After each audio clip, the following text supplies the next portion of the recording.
We've had a Wan-Bissaka love-in. We've had high praise for Big Sue. Thomas Souček, absolutely brilliant. I think today is the day to talk about Max KIlman, because Max KIlman looks to be, and it's early days, an exceptional signing. He really is. In many respects, KIlman is the centre-back that Nathan Gerd was supposed to be when we signed him. Commanding in the air, quick along the ground once he gets into his running, good in one-on-one situations, carries the ball out really well from defence, and has a good range of passing, both short and long. I mean, it does sound like the description of Nathan Gerd when we first got him. And I'm not meaning to diminish or rubbish Nathan Gerd here, far from it. I think under the right circumstances, he is a good defender. But West Ham have spent big on central defence, and I think we've done incredibly well, particularly with the signing in KIlman. I mean, the clue's in the name, isn't it? KIlman. He was never going to be a shrinking violet. I just thought his performance yesterday was incredible, and I think it's really, really important. And I mentioned it yesterday just to reiterate how important it is to get the clean sheet. Our defence was so crap last season; it would have been high on the list of priorities for Julen Lopetegui. Probably top of the list. Sort out that bloody defence. Clean sheet is going to be absolutely huge for doing that. No doubt about that at all. And, KIlman just played his part. I'm guessing you saw Match of the Day. He was the guy that they picked out. That was the highlight part, wasn't it? And I think, rightly so. He was my man of the match as well. He was Gio's man of the match, having watched Gio's video as well. And I think he possibly was the official man of the match for the match day sponsors. Rightly so. And it was clear and plain for all to see. We were warned, though, weren't we, really, by Wolves fans. Wolves fans weren't saying he was crap, but they were saying, 40 million, you've overpaid there a little bit. He's not very good unless he has Craig Dawson alongside him. That was a lot of the comments contained that observation. And I think the inference is clear, which is he's not the leader. He needs a leader next to him. He needs a more robust tackler next to him. He needs a scrapper next to him, really. And I think, it was certainly the suggestion that whilst KIlman had the ball playing abilities and whatnot, he wasn't there. He wasn't going to be the last ditch guy that's going to be doing the blocks and the interceptions and stuff like that. Well, from what I've seen, he is the guy that's doing that. And actually, if you're looking in the defence, then actually he looks to be the leader in that. Of course, he was captain at Wolves. I guess we shouldn't be too surprised. And it just goes to show you can't pay too much credit to maybe comments of the fans when they're sort of going to be upset that a player has departed. But, I mean, whisper it quietly, we've got a bit of a defensive partnership forming here. I had them both, Mavropanos and KIlman. I gave them Patreon player ratings, which, by the way, myself and Gio are going to be recording that tomorrow. If you want to go and check it out, and go and check it out, we've got a 7-day free trial on our Patreon. The link's in the description below. That's patreon.com/HammersChat. Loads of additional content. It's our third Hammers Chat channel, basically, and a really great way to support the channel. The lowest tier is from only £3.60 a month. But after every game, we do player ratings. During the last one, both myself and Gio rated both KIlman and Mavropanos highly. It's going to be the same again. Look, KIlman stole the show. He was the Hollywood part in this, and but I don't want to say that Mavropanos was the B-lister because he really supported him ably. But it was very clear that KIlman was the leader, and I mean, the sort of penny for Jean-Clair Todibo's thoughts, because he's going to struggle to get into that team at the moment. I'd imagine he'll probably play against Bournemouth in the Carabao Cup, and rightly so, and it's going to be an interesting team. It really is. And I think for the next game, Premier League fixture against Manchester City, why would any coach break up the partnership of that's just kept a clean sheet? Look, Lopetegui showed with his starting lineup against Crystal Palace that he was happy enough to keep the same players in the team, and that was after we'd lost against Villa. He's going to be doubly happy to do it, certainly with the defence, after they've kept a clean sheet against Palace. So I would expect, actually, to be fair, I would expect Wan-Bissaka to play for obvious reasons. He came on and he made a significant difference. But I think up to that point, the back line, when I'm talking about Emerson, obviously KIlman and Mavropanos have been great. Soufal is a little bit of a weak point there. And then if you contrast that with how good Wan-Bissaka was when he came on. That's going to be the back line, isn't it? Really, and you cannot. It's what as difficult as it's going to be for Todibo. He can't really have too many complaints. I mean, fair play to Mavropanos on all this. It was only 5 or 6 days ago when it was being rumoured that maybe he would be for sale, that maybe his former club Stuttgart wanted him. And there was a little bit of an indication, well, maybe, just maybe, that might happen because we can't sell a Gerd. Well, it seems. I think we probably will within the next week. But we couldn't sell a Gerd. The Kurt Zuma situation is complex due to his lack of fitness, basically, and his inability to pass a medical. So in order to raise funds, it may well have been that West Ham needed to sell the guy that they didn't want to sell. Because he was always meant to be, I feel, the third-choice centre-back, Mavropanos. I think he might be turning into the second-choice centre-back and part of the furniture. I'm quite certain that the original plan was for Todibo to partner Max KIlman, left-footed, right-footed, both hitting those long diagonal balls. They're both comfortable on the ball.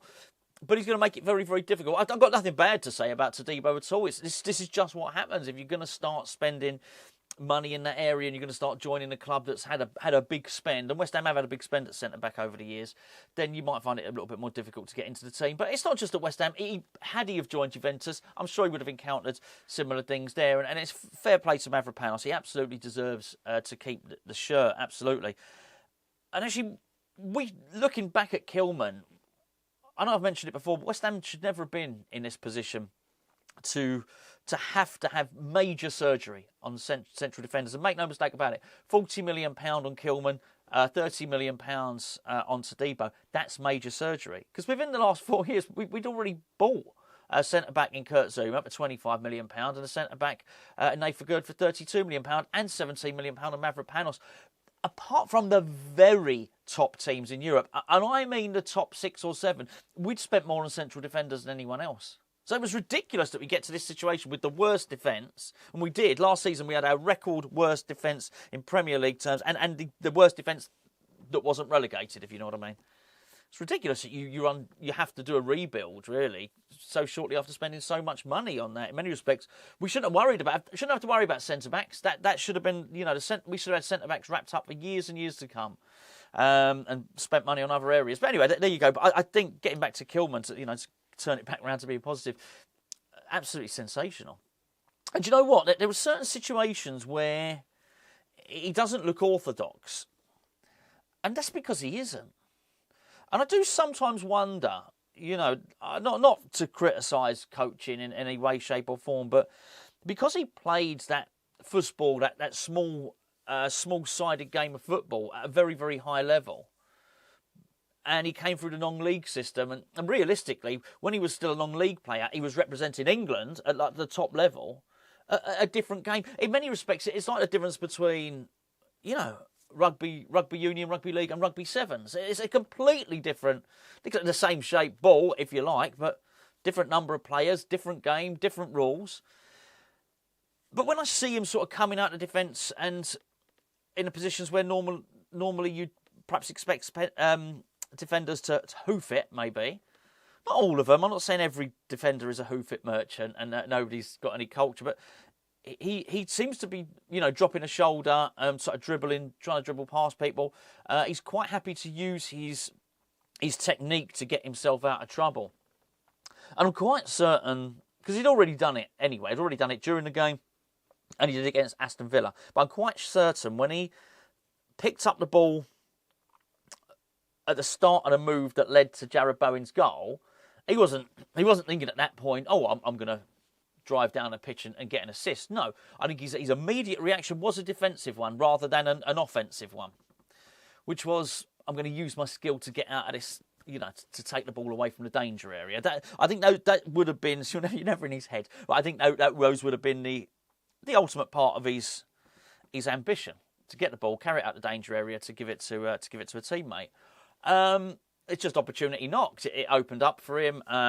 He went past a couple of players, and it was brilliant. And that's what I mean. It's not orthodox, but I'm sure a lot of you will agree with me. That's sort of what a Gerd was meant to do, right?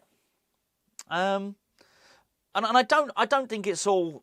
I don't think it's anything to do with ability. I think the Gerd probably does have the ability to take the ball out of defence like that. In fact, I've seen him do it.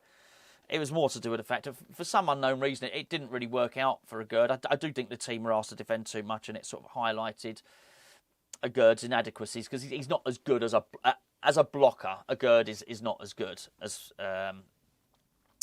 KIlman. I was going to say Mavropanos. He's not as good as Mavropanos at that either. So I think sitting back, parking a bar, slow block, whatever you want to call it, sort of exposed him. There's too much pressure on him.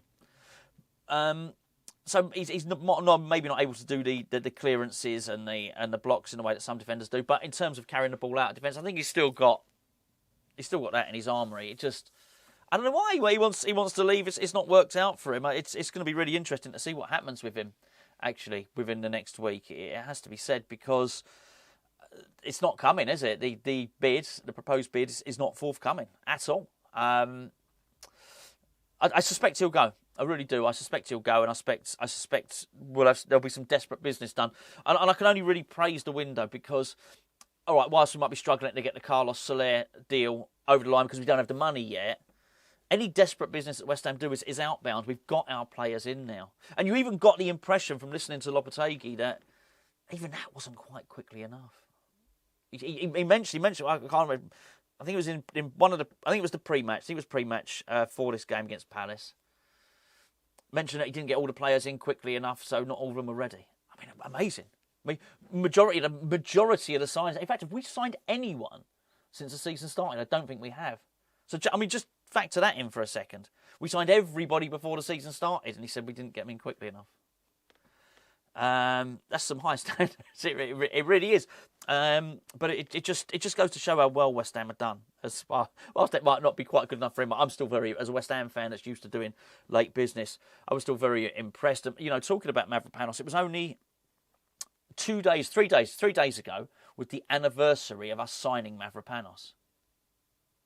So that was late business, but at the time we didn't consider it to be particularly late business, which just goes to highlight the contrast between the two of how well and how early we've got our stuff done this season. But I mean, just to finish discussing KIlman, incredibly impressed. I mean, there was a bit of me, and I thought I had 2 or 3 ideas to do a video today, and I thought, do I do KIlman? I don't want to go too early. I don't want to put too much pressure on him. I thought too much pressure, He's a £40 million transfer, and Gio made an excellent point in his... Just the one, I'm joking. He made an excellent point in his video yesterday, which was the pressure of the £40 million transfer. We do see players crumble. We absolutely do when they have big price tags put on their shoulders. Funny, I was watching the Man United and Brighton game, which was obviously the early game, and I got to watch a chunk of it before we started to do our pre-match build-up for yesterday's game. And the camera panned to the bench, the Man United bench, and I saw Anthony sat there. And I'd be honest, I'd forgotten all about this bloke. Why would I remember him? Whatever. I'd just forgotten all about him. But, he cost like £83 million. And I remembered it then. It was a fleeting thought, and I sort of carried on watching the game. But did the pressure get to him? I mean, he was not. He doesn't set the fee, and everyone always says that they don't set the fee. Well, no, they don't. But it's still a tangible reaction as to whether that hinders them, as to whether the burden and the weight on their shoulders hinders them with that fee. You don't get the impression that this is going to happen with Max KIlman. It seems to be water off a duck's back. There he is again. Very easy going. Very easy going, it seems. I like him. I like what I see. I liked it in the first game, as I said in the Aston Villa player ratings. I'm liking it even more now. And I'm really looking forward to seeing him more. And I thought it was so good. There was other things that didn't happen during the game, other substitutions that I wanted to happen which didn't happen. I'd sort of forgotten all about it. I was absolutely delighted yesterday. So I mean, well done, Max KIlman. And as I say, a special mention for Konstantinos Mavropanos. This is really interesting. He's Jean-Clair Todibo is gonna find it a little bit tricky. It's like that. He is irresistible force and the immovable object.